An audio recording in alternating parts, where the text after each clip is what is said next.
Programa Amazônia Gente e Justiça. Oferecimento Brasil Digital. Internet do jeito que você precisa. E água mineral Mina Linda. Água é vida. Beba Mina Linda.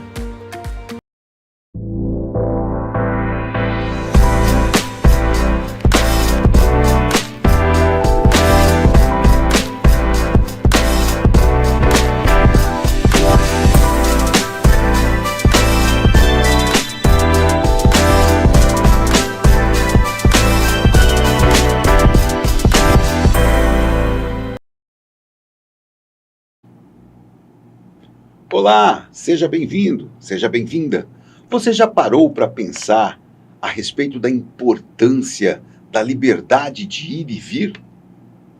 Esses aspectos serão tratados na nossa edição de hoje, aqui no nosso Amazônia, Gente e Justiça, políticas públicas para a viabilização do direito de ir e vir à população amazônica. Quem está conosco é o meu grande amigo de longas e longas décadas, Lúcio Moraes Almeida, ele que é professor com MBA em Administração e Marketing e também participante do Conselho Empresarial de Turismo, e está aqui conosco para falar a respeito desses e de outros aspectos muito importantes, muito relevantes para a nossa vida aqui na Amazônia. Antes de tudo, Lúcio, muito obrigado por atender o nosso convite e estar aqui conosco para conversarmos um pouquinho. Vamos fazer um bate-papo, não posso chamar de entrevista de forma alguma, essa não é a nossa finalidade. Seja bem-vindo. Obrigado, Rivoio. Obrigado também a todos que estão nos acompanhando. É um prazer estar aqui contigo, dialogando, trocando ideias, falando de perspectivas para tantos importantes projetos que tem para a nossa região. Perfeito. Antes da gente começar, eu preciso frisar que esse espaço é uma gentileza do site News Rondônia, por meio da sua News TV, e é franqueado à Universidade Federal de Rondônia, em especial ao programa de pós-graduação em Direitos Humanos e Efetivação da Justiça, e utilizamos esse espaço para falarmos a respeito de aspectos que são tratados nas áreas do conhecimento lá na nossa querida Universidade Federal de Rondônia, a única universidade pública e gratuita de Rondônia. Nos acompanhe sempre. Estamos às sextas-feiras com um novo episódio, às 18 horas, e todo o tempo nas redes sociais da News TV, do News Rondônia, no Instagram, no Facebook. Lúcio, o direito de ir e vir é importante porque o que isso traz de positivo na vida da pessoa? Olha, Rivoiro, o direito de ir e vir, que graças a Deus a gente sempre teve na nossa Constituição, reforçada ainda na última de 88, seu artigo 5º, né, que é tão conhecido, isso aí todo mundo sabe, é algo relevante, né, que o ser humano no Brasil é livre, nós vivemos num país totalmente livre, com a possibilidade de se deslocar dentro do nosso território, dentro de onde nós somos soberanos, de onde existe uma autonomia política, para qualquer lugar, né? E isso, desde que nós não estejamos privados do direito de liberdade, a gente tem o direito de ir a qualquer lugar que assim a gente desejar, né? Então, sem dúvidas, isso traz para qualquer cidadão a possibilidade e a sensação de verdadeira liberdade, na minha concepção. Perfeito, concordo plenamente, e em relatos científicos recentes, tenho certeza que você sabe disso, mas faço questão de frisar para a nossa audiência, médicos estão se posicionando que muitas e muitas doenças apresentam resultado de melhoras significativas a partir de uma viagem, a partir do turismo, porque muitos aspectos físicos da nossa saúde humana, eles podem, por meio das ondas cerebrais, por meio do que a gente pensa, serem minimizados, e que as viagens por menor que seja, por mais curto que seja o período, tira a pessoa de uma rotina, e essa quebra de rotina faz com que a vida mude, novos pensamentos venham, questões mais positivas, emoções e recordações de alegria, e isso traz uma melhora da imunidade. A medicina avança e novas informações chegam a cada momento, a questão genética, a questão do pensamento. E agora, veja a questão da interdisciplinariedade, dos conhecimentos que se entrelaçam, turismo e questões médicas. É bonito, não é? Muitíssimo interessante. Eu não estava nem preparado para essa abordagem que você colocou inicialmente, mas me recordou que foi o Thomas Cook, né? Pouca gente sabe quem é esse nome, mas foi a pessoa a quem se atribui quem criou o turismo, né? No Reino Unido, na Inglaterra, ele, no final do século XIX para o início do século XX, ele pegou um grupo de pessoas idosas e levou de trem para conhecer uma outra cidade. Preparou hotéis, aquela região onde as pessoas iam ali passear, e justamente isso que você colocou, o quanto foi prazeroso para aquela comunidade, para aquele tipo de pessoas de idade, depois que retornaram, o quanto foi bom, foi saudável, aquela sensação, aquela coisa que eles passaram a sentir, né? E hoje as pesquisas médicas estão relatando aquilo que já se percebe há séculos, né? Eu posso afirmar isso. Então, de fato, as viagens como um todo, as pessoas sabem, eu sou do Conselho Empresarial de Turismo da FEComércio de Rondônia, e o SESC tem sempre trabalhado esse tipo de ação com as pessoas da melhor idade, ou não, mas principalmente com esse público, porque justamente atua nessa sensação prazerosa de dar mais vida a quem precisa mesmo se sentir vivo, né?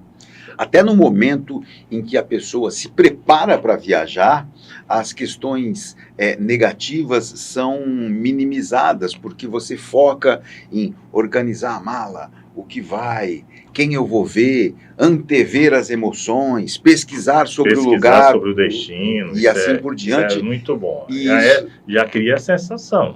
Eu tenho a experiência de um grande amigo, pai de um amigo nosso, assim, que já tem 90 anos, que sempre viaja, e o nosso amigo Badra sempre fala assim: Lúcio, o papai, ele arruma a mala com uma semana de antecedência da viagem. Ele não tem aquela história de ficar esperando o dia, porque ele já sabe, ele já reserva aquela roupa que não vai mais sujar para levar a viagem, já pesquisa sobre o destino, já sabe o que vai fazer, já contacta, se vir para aqui ou para ali, alguém ele conhece, ele já vai fazendo aquele contato, já combinando, já preparando. Então, é de fato algo que já traz a sensação bem antes de você entrar no modal de deslocamento, né? Se vai ser o ônibus, se vai ser o avião, o navio, qualquer coisa que seja, né? Isso é muito importante mesmo. A sensação prazerosa da viagem não é só no desembarque, já começa bem antes. Isso aí continua. Quando retorna, você conta a viagem para uma outra pessoa, você está novamente vivendo as emoções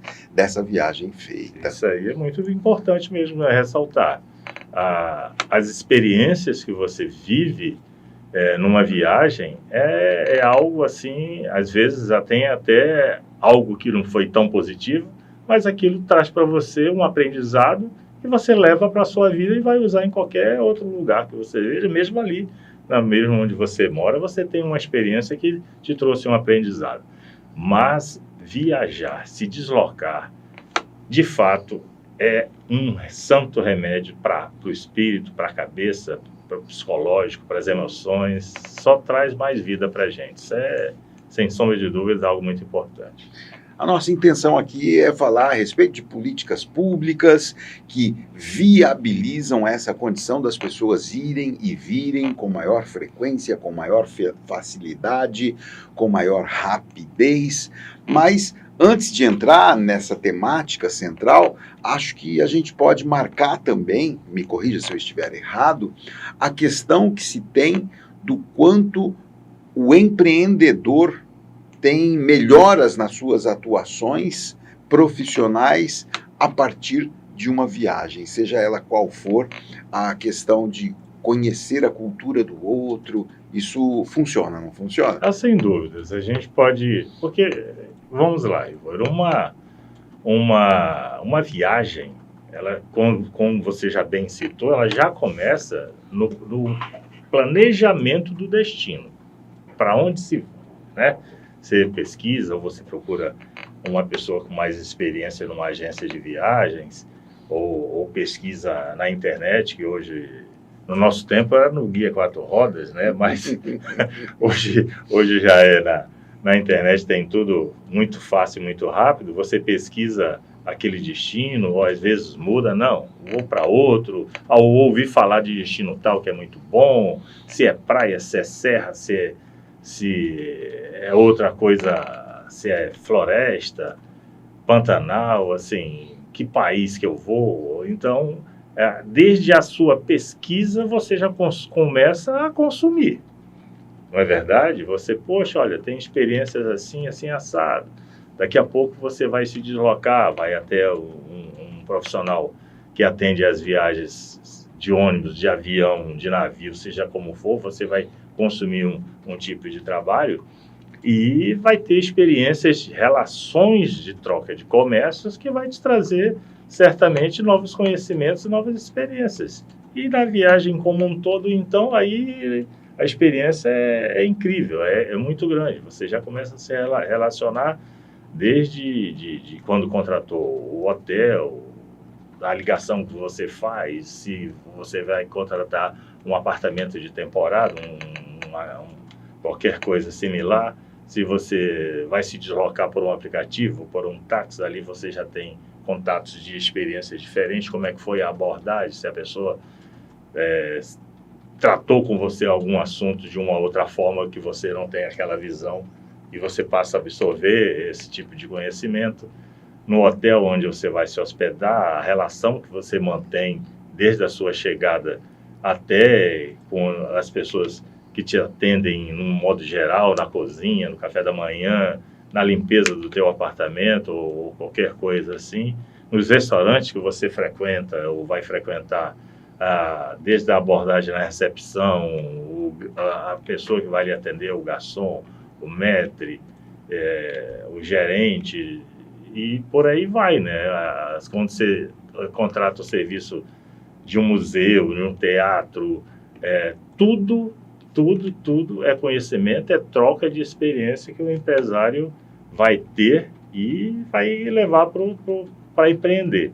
E quando não é empresário ainda, você pode descobrir ali uma coisa, nicho de atuação que você pode abordar. Poxa, olha só que coisa interessante, lá na minha cidade isso aí não existe, ou está sendo feito de outra forma. Está feito de outra forma, o serviço não está completo, eu posso, né, passar a oferecer, agregar uma coisa mais interessante, de formas que a gente sempre sabe, né, o turismo é um tipo de uma indústria sem poluição e sem fumaça que só perde mesmo para a indústria petrolífera, e por enquanto, né? Verdade. Lúcio, eu vou te convidar a falarmos a respeito das grandes obras que viabilizam a condição das pessoas irem e virem aqui na nossa região amazônica. Mas não agora. Depois do nosso intervalo, para que possamos dar condições de publicização das empresas que apoiam a News TV aqui no nosso site News Rondônia. Fique conosco, voltamos em instantes. Até já. Programa Amazônia, Gente e Justiça. Oferecimento Brasil Digital. Internet do jeito que você precisa. E água mineral Mina Linda. Água é vida. Beba Mina Linda. Com muita força e tecnologia para levar água e seus predicados mais puros para a população. Conheça a água mineral Minalinda. Saborosa por natureza, com o melhor pH da região, 6,15. Vamos ouvir agora o que o Dr. Queiroga tem a dizer. Eu só bebo água mineral com pH acima de 6. Eu só bebo Minalinda. Captadas de fontes subterrâneas em uma área realmente preservada em meio à natureza. Minalinda tem infraestrutura moderna, tecnologia de ponta e pessoas capacitadas, garantindo comprometimento com a qualidade e a excelência. A água mineral Minalinda é armazenada em tanques de aço inoxidável, filtro de ar microbiológico e sistema de controle de nível digital. Os equipamentos de envase garantem o processo automatizado e avançado para que a água se mantenha pura e intocável. As rigorosas análises físico-químicas e microbiológicas validam a qualidade de todo o processo produtivo. Envasada em embalagens que variam de 300 ml a 20 litros. Beber água mineral natural da fonte traz muitos benefícios ao metabolismo do corpo. Tenha saúde. Água mineral Minalinda, a única de Rondônia com o maior pH. Programa Amazônia Gente e Justiça. Oferecimento Brasil Digital. Internet do jeito que você precisa. E água mineral Minalinda. Água é vida. Beba Minalinda. Olá, estamos de volta aqui no nosso Amazônia, Gente e Justiça. Um espaço que a News TV oferta à Universidade Federal de Rondônia para que assuntos referentes a pesquisas, à extensão, aos novos conhecimentos sejam levados a toda a sua audiência. Agradecemos mais uma vez essa gentileza, essa parceria do site News Rondônia e da News TV com todos nós da Universidade Federal de Rondônia. E o Amazônia Gente e Justiça sempre atua para trazer gente, pesquisadores, professores que atuam em áreas científicas, principalmente em áreas que levam as pessoas a alcançarem seus direitos humanos, pessoas a alcançarem dignidade, pessoas a alcançarem melhores condições de vida. Aqui já falamos a respeito de assuntos que envolvem quilombolas, indígenas, ensino superior, ensino médio, questões alimentares, questões de tecnologia. Todas essas questões são foco aqui no nosso programa, que sempre vai ao ar em um novo episódio às sextas-feiras, às 6 horas da tarde, como está acontecendo nesse momento. E depois, nas redes sociais, Instagram, Facebook, YouTube, do News Rondônia e da News TV, você pode acessar a hora que quiser os episódios anteriores do nosso Amazônia, Gente e Justiça. Hoje conosco, professor Lúcio de Almeida Moraes, nosso amigo, uma das pessoas que me levaram ao ensino superior. Eu atuava em outra área, na comunicação, e o Lúcio, dentro da sua expertise, falou: olha, eu acho que é um bom caminho. E anos se passaram e hoje estou na Unir, feliz. O Lúcio também era do quadro da Unir, hoje já aposentado, vivendo todo o direito que tem, depois de tanto se dedicar ao ensino público superior, às questões relativas à função social da universidade. Lúcio atuou sempre dessa forma. Então, agradeço tudo isso, não dá para esquecer essa história, e aproveito para tirar um pouquinho do conhecimento do Lúcio Almeida Moraes para conversarmos a respeito não só de turismo. Ele é do Conselho Empresarial de Turismo aqui de Rondônia, mas também a respeito dessas questões que nos levam à condição de vida melhorada a partir das pessoas que vão e vêm em todos os pontos que têm seu interesse, têm sua necessidade e assim por diante. E, falando-se em grandes obras, nesse momento temos os ensaios iniciais para 2 grandes obras que vão melhorar essa condição das pessoas irem e virem. A primeira delas é o reasfaltamento do que se chama de centrão da Transamazônica, a BR-319, e a outra é a questão do início das formalidades necessárias para a construção da ponte binacional que ligará Guajará-Mirim a Guaiará-Mirim, na Bolívia. Então, esses são os nossos temas agora, Lúcio. E eu começo falando a respeito de algo que já existiu, deixou de existir e por que será que isso aconteceu? A Transamazônica em condições de uso pleno. O que você pode dizer para a gente a esse respeito? Bom, antes me permita, amigo, não é a Transamazônica, é a BR-319, que é outra rodovia, né? Uma curiosidade, talvez as pessoas também façam essa confusão que você está fazendo nesse momento. Transamazônica, ela liga ali aquela parte de Lábrea até Cabedelo, na Paraíba, lá pertinho do mar. Ela liga o Brasil de leste a oeste, né? Já a BR-319 não, é no sentido norte-sul, ligando Porto Velho a Manaus. Mas voltando à BR-319, que foi... Perdão. Por isso que é bom trazer pessoas que dominam efetivamente o conhecimento e a informação. Muito obrigado. Não, é bom, né, a gente acrescentar esse tipo de detalhe e tal, para que as pessoas parem também de fazer essa confusão. A bem da verdade, quando se viaja entre Porto Velho e Manaus, de fato se trafega mais um trecho de pouquíssimos quilômetros, não tenho certeza, algo em torno de 5 quilômetros dentro da Transamazônica. Né? Aquele trecho que ou você vai para Humaitá ou não, né? Aquele trecho ali você pega e desvia e continua subindo para o Amazonas, na direção do Amazonas. Aliás, já dentro do Amazonas. Né? Mas a BR-319, que é um projeto do tempo da ditadura militar, do governo Geisel, né? Inaugurada ali por volta de 1900... Estava quase pronta em 76, começou e ele foi inaugurada em 70, começou em 73, inaugurou em 78. Eu tive a oportunidade de ir por 2 vezes, ela completamente asfaltada até Manaus. De fato, era uma redenção para a nossa região naquela época. Naquela época nós não tínhamos aqui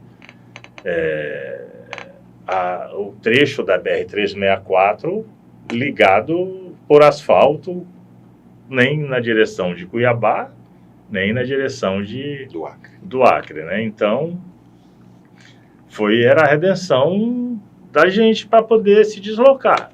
Sem contar que a relação da população do Amazonas com a nossa sempre foi muito grande e se intensificou muito naquela época, né?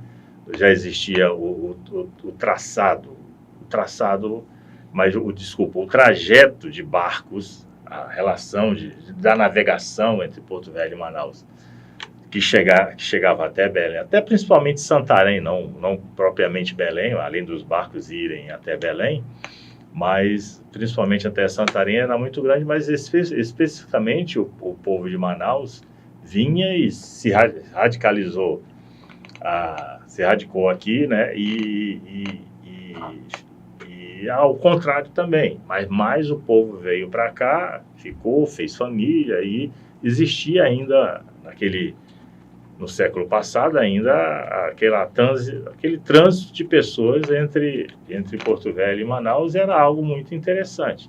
Quando ela deixou de existir, ali no início da década de 80, ela foi uma rodovia muito cara, mas que durou muito pouco, né? E foi, de fato, um problema muito grave, né? Porque uma viagem de barco, que eu nunca fiz, mas sei que é em torno de 4 a 5 dias. Se o rio está com nível de água muito baixo, pode levar até uma semana Então você vê aí que já é algo muito complicado. Trajeto aéreo é raro, né? É uma companhia apenas que opera na nossa região, então, e faz esse trecho. Então, esse direito de ir e vir ficou muito comprometido, Ivo. E eu falo nesse momento agora, né, nem por quem estar aqui, mas principalmente por quem está naquela região. Mas você vê um povo segregado. Você está me entendendo? Porque é um povo que muita gente não tem condições de pagar uma passagem de avião para estar se deslocando. Ou ficar uma semana dentro de um E nem há barco. como pagar essa passagem, tem que ser um fretamento aéreo, porque se ele está lá no Centrão, ele tem que vir para cá para pegar o avião para lá. Exatamente. E lembrar de um outro detalhe, ainda que você agora abordou, a parte do Centrão, e sempre o maior problema da 319 é o chamado trecho do meio, né? Já tem até essa denominação, nomenclatura, essa denominação.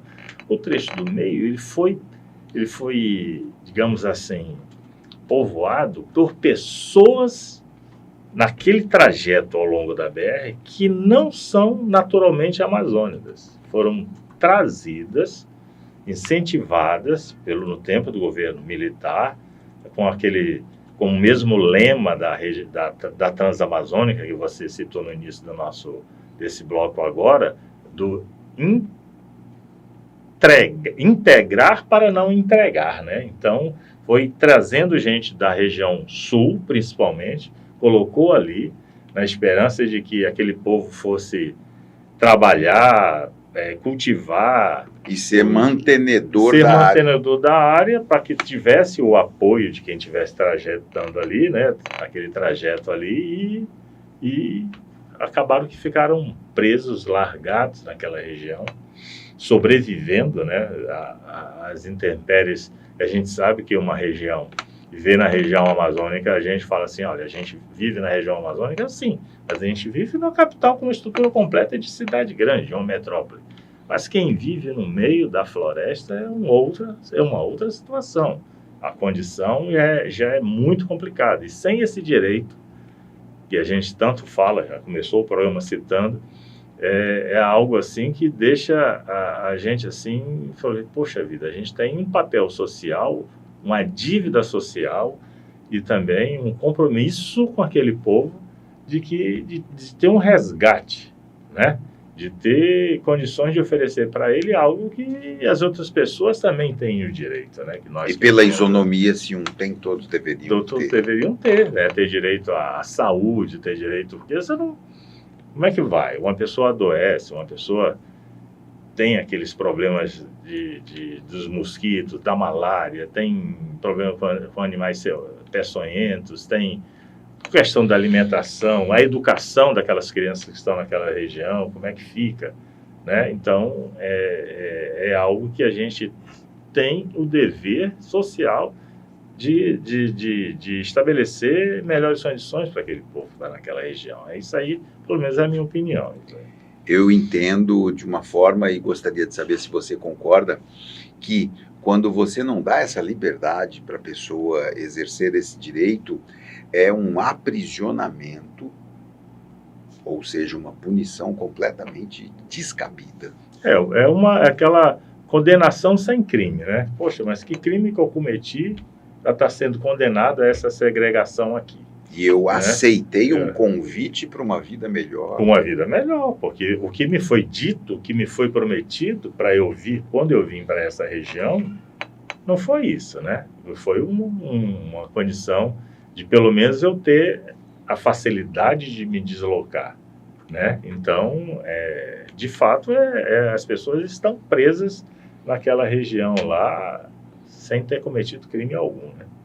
E até nós, porque algumas épocas do ano a passagem é muito cara, o barco demora muito, então a gente acaba postergando um anseio, uma vontade de ir ao Amazonas, ir a Manaus, ver uma apresentação artística, passar um final de semana e assim por diante. Então não é algo que alcança apenas aquele que está inserido no trecho, alcança também as pessoas que estão em Manaus e querem vir para essa nossa região daqui, e o inverso também é verdadeiro. Nessa abordagem que você colocou agora, Ivoro, vamos então só imaginar algo. Qual é a região do Brasil, à exceção do Rio de Janeiro, que é mais desejada de ser visitada pelos esses chamados estrangeiros? É a Amazônia. É o Amazonas, é Manaus. Por quê? Porque lá tem, além de cultura, tem toda uma diversidade de fauna, de flora, a floresta mais cobiçada do mundo, pelo menos gente que gostaria de conhecer, e os rios, teatro, shows, cultura, compras, e sem contar também, inclusive, tratamento de saúde, que é mais fácil aqui. Então, se um europeu que está a 12 horas de avião, né? E a gente está a 12 horas de carro, se a rodovia, menos de 12 horas, porque eu lembro que eu viajei e foi menos de 12 horas de carro, se a rodovia tivesse toda trafegável, por que nós não iríamos para lá, né? Já que você abordou esse tema aí que mais de barco é 4, 5, 7 dias de avião, é 1h10, 1h20, mas é um preço que nem todo mundo tem condições de pagar, sem contar que turismo é bom quando se faz em conjunto, né? E aí que você começa a abordar, colocar o preço, somar mais um, acaba ficando complicado, né? Então, tudo isso estamos sendo deixado de ser atendido aqui na nossa região, e também o povo de lá, porque quem mora no Amazonas poderia também pegar seu carro, se deslocar, vir conhecer Rondônia, ir mais adiante até o Mato Grosso, conhecer o Pantanal, né? E chegar onde quiser da região do Brasil, já que a partir de Porto Velho, da nossa região, você chega em qualquer canto do Brasil, né? Então, de fato, tornar a vida de quem está naquela região, de fato, a cidadania, o direito à cidadania de ter o direito de ir e vir, né? É o cidadão completo. Então, a partir desses pontos trazidos por você, as poucas informações que coloquei aqui nesse diálogo, estamos em acordo de que a nova atenção que está sendo dada a 319, ou o seu possível reasfaltamento, e eu quero crer que será realidade em breve, é uma política pública mais que positiva, necessária, sem dúvidas, necessária e devida. Porque, como eu lhe falei, eu falo de causa que eu conheci. Eu fui 2 vezes de carro e é uma viagem rápida, tranquila, sem nenhum problema de custos excessivos, você está me entendendo? E eu conheci muito daquelas pessoas que estavam vivendo naquela região. Você está me entendendo?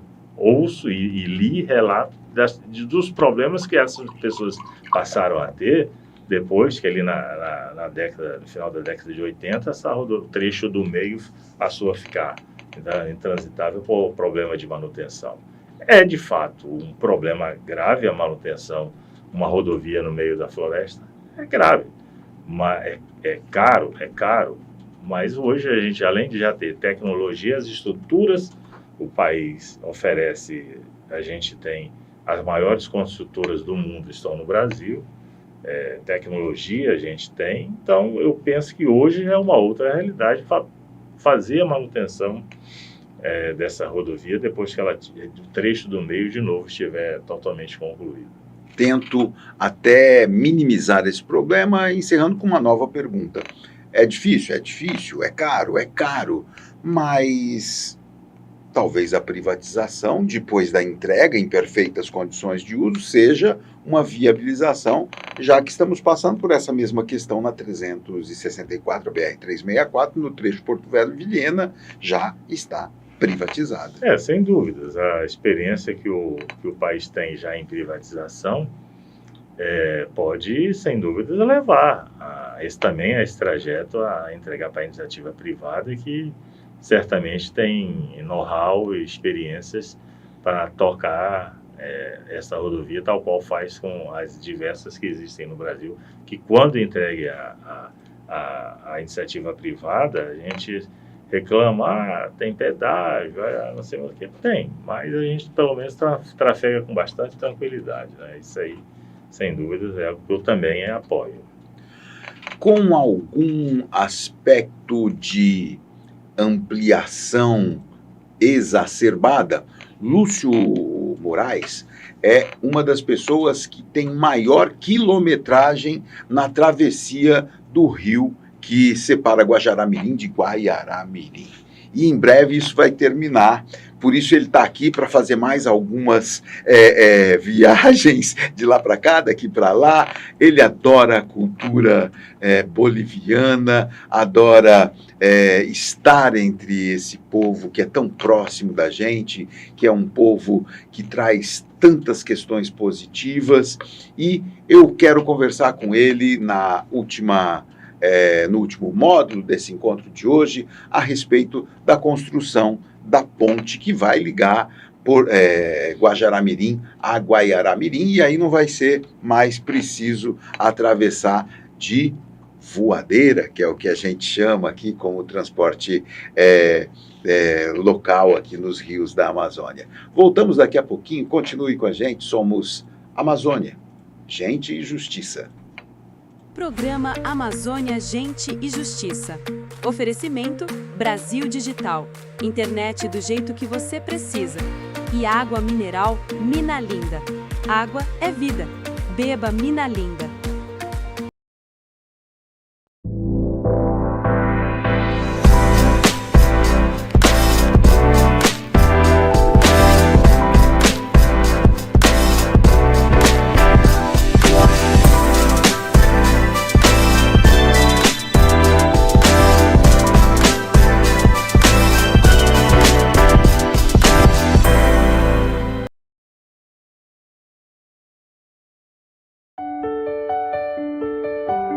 Com muita força e tecnologia para levar água e seus predicados mais puros para a população. Conheça a água mineral Minalinda. Saborosa por natureza, com o melhor pH da região, 6,15.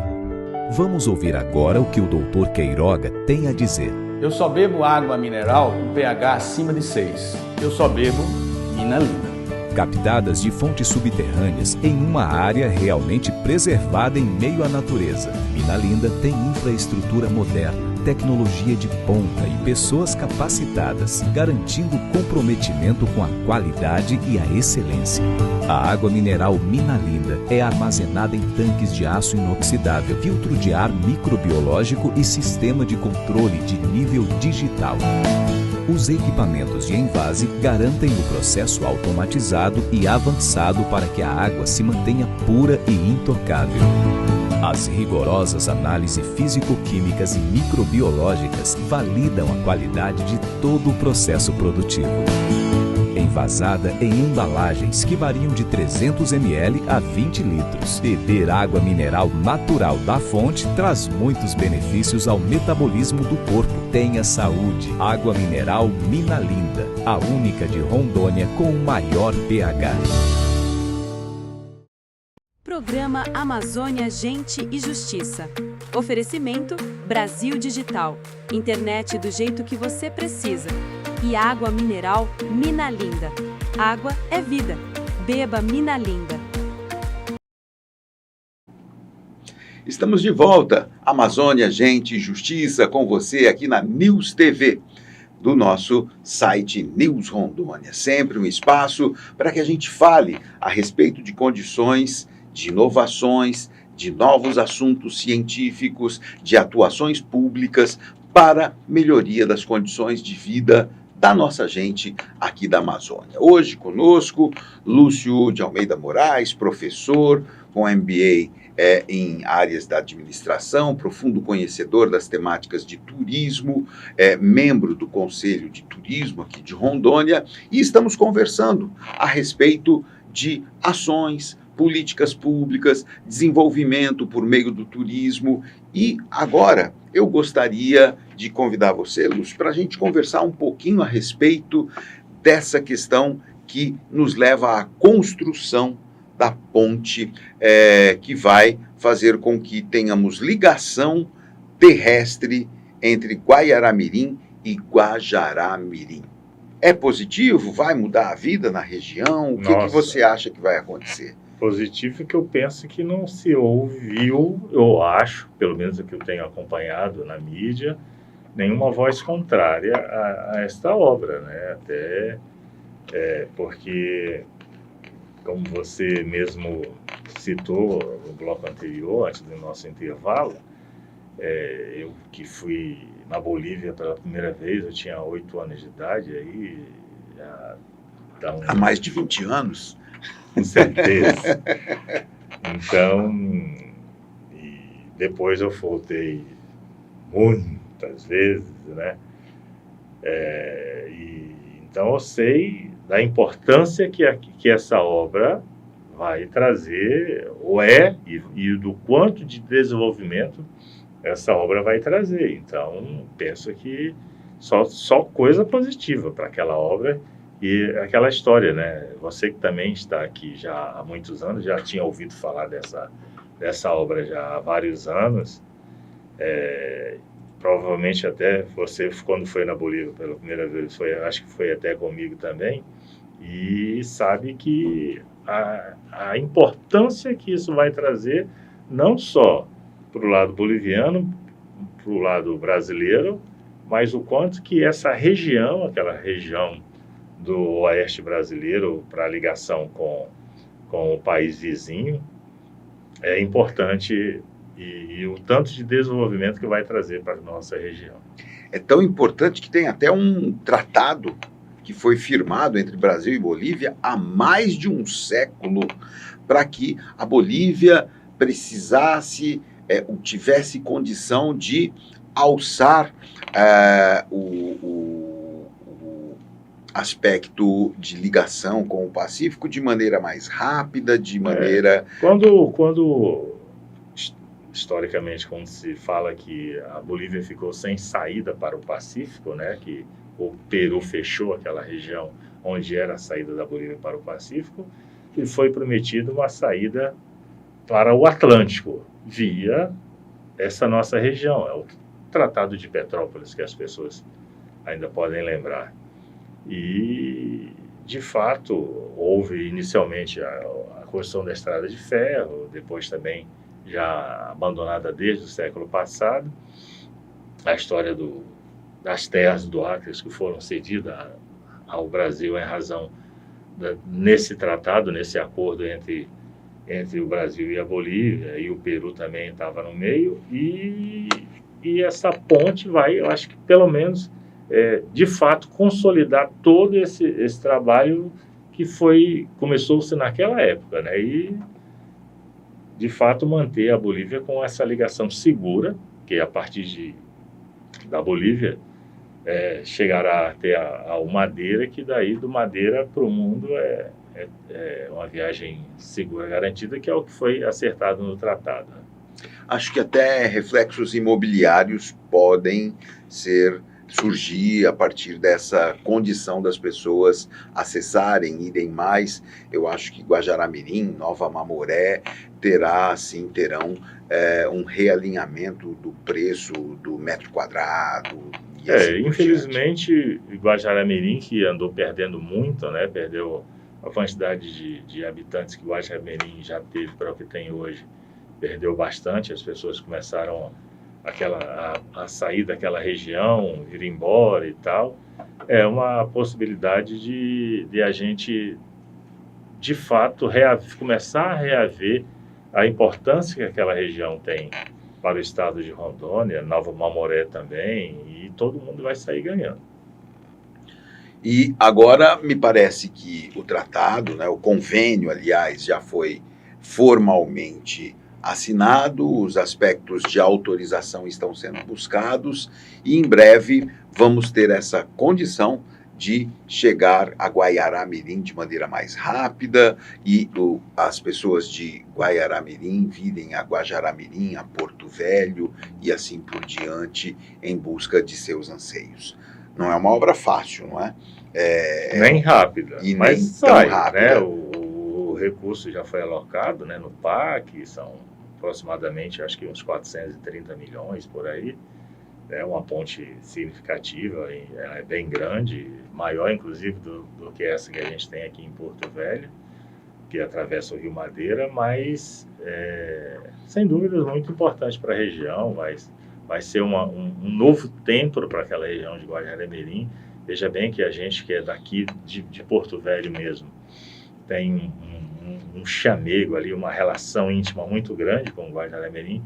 Isso, as pessoas da minha idade vão saber bem do que eu estou falando, porque antes Rondônia era Porto Velho e Guajaré-Mirim, né? Nós só podíamos ali, né? Meus irmãos ainda viajaram no trem, mas eu, quando já não tive mais essa felicidade de ainda conhecer o trem, contudo, mesmo naquelas estradas ainda de cascalho, eu viajei diversas vezes, e é aquela relação muito próxima que a gente certamente vai voltar a ter e esperar que novos investimentos venham para Guajaré-Mirim, principalmente no setor hoteleiro. Guajaré-Mirim, infelizmente, ainda deve isso para toda a região, né? Esse investimento no setor hoteleiro. Lúcio de Almeida Moraes, nosso convidado especial dessa sexta-feira, desse episódio do nosso Amazônia, Gente e Justiça. Muito obrigado pela sua presença, muito obrigado por dividir com a gente todo o seu conhecimento, todas as suas perspectivas, todos os seus entendimentos a respeito desses temas, e em breve vamos estar juntos novamente aqui nesse mesmo espaço com novas informações, com novos apontamentos. Muito obrigado, Lúcio. Sempre o Amazônia, Gente e Justiça é um espaço da gente. Traga informações, replique com a gente, esteja conosco. Muito obrigado. Obrigado, gente. Até uma próxima. Um grande abraço, obrigado pela audiência. Até o nosso próximo episódio.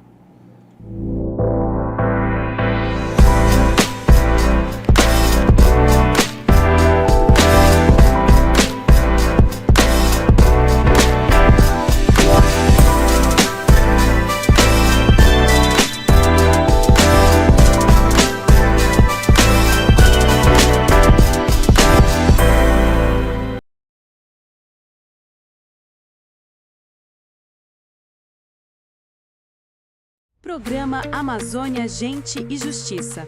Oferecimento Brasil Digital. Internet do jeito que você precisa. E água mineral Minalinda. Água é vida. Beba Minalinda.